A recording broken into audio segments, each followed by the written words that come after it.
ওম নমঃ শ্রী জ্যোতিরাজায় বিবেকানন্দ সুরয়ে সচ্চিৎ সুখ স্বরূপায় স্বামিনে তাপহারিণে।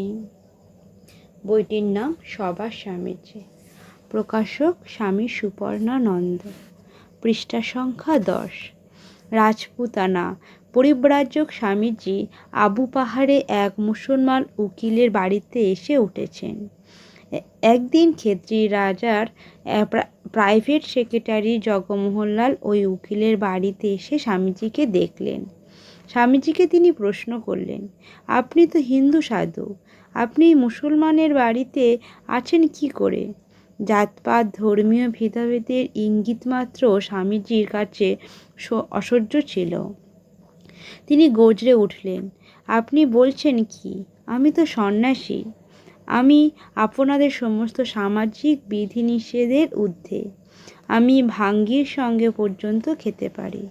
ভগবান অপরাধ নেবেন সে ভয় আমার নেই, কেননা এটা ভগবানের অনুমোদিত।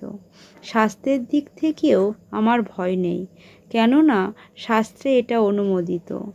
তবে আপনাদের এবং আপনাদের সমাজের ভয় আছে বটে। আপনারা তো আর ভগবান বা শাস্ত্রের ধার ধারেন না।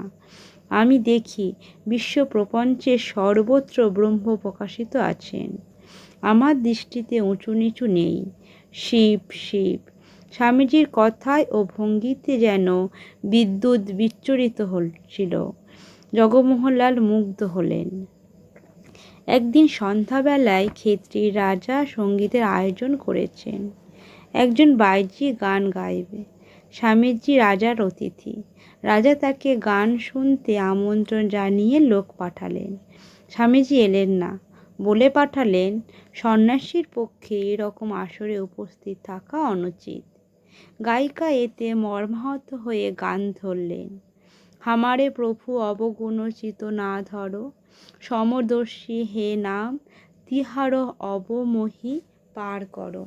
প্রভু, আমার দোষ দেখো না, তোমার নাম সমদর্শী, আমাকে উদ্ধার করো। স্বামীজির কানে গানটি পৌঁছল।